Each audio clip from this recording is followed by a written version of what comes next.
চাঁপাইনবাবগঞ্জ এক আসনে বিএনপির প্রার্থী পরিবর্তনের দাবিতে চাঁপাইনবাবগঞ্জ সোনা মসজিদ স্থলবন্দর মহাসড়কে মশাল মিছিল করেছে বিএনপি একাংশের নেতাকর্মীরা।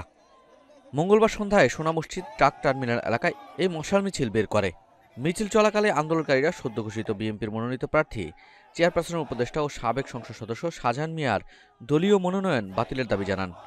তাদের অভিযোগ, ৯০ বছর বয়সী শাহজাহান মিয়া দীর্ঘদিন যাবৎ রাজনৈতিকভাবে নিষ্ক্রিয় ছিলেন এবং আওয়ামী লীগ সরকারের সময় বিদেশে অবস্থান করেছেন। তবুও রাজশাহী বিভাগীয় সাংগঠনিক সম্পাদক ও ত্যাগী নেতা সৈয়দ শাহীন শওকতকে বাদ দিয়ে তাকে মনোনয়ন দেওয়ায় তৃণমূল নেতাকর্মীদের হতবাক করেছে। নেতাকর্মীরা দলের ভারপ্রাপ্ত চেয়ারম্যান তারেক রহমানের কাছে প্রার্থিতা পুনর্বিবেচনার দাবি জানিয়েছেন।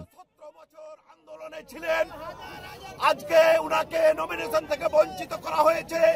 আজকে শিবগঞ্জের জনগণের প্রশ্ন যে শিবগঞ্জে যে ব্যক্তিকে 8 বার নমিনেশন দেওয়া হয়েছে সেই ব্যক্তি আর কত নমিনেশন চাই?